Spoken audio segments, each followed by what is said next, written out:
One question we always get is, when can I do a parasite cleanse? Or I want to do a parasite cleanse. Where do I start?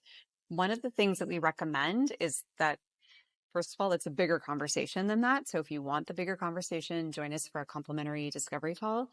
Secondly, you could just opt in below for the Full Moon Challenge Survival Guide. So this takes your, I just want to do a quick parasite cleanse and really broadens your awareness around how you truly need to prep your body and really take care of both that physical, mental, and emotional space throughout what we call a full moon challenge. So it'll walk you through a 3, 5, and 7 day parasite cleanse, but it'll do so by giving you the upfront work that would behoove you a lot to do before you dive into that parasite cleanse.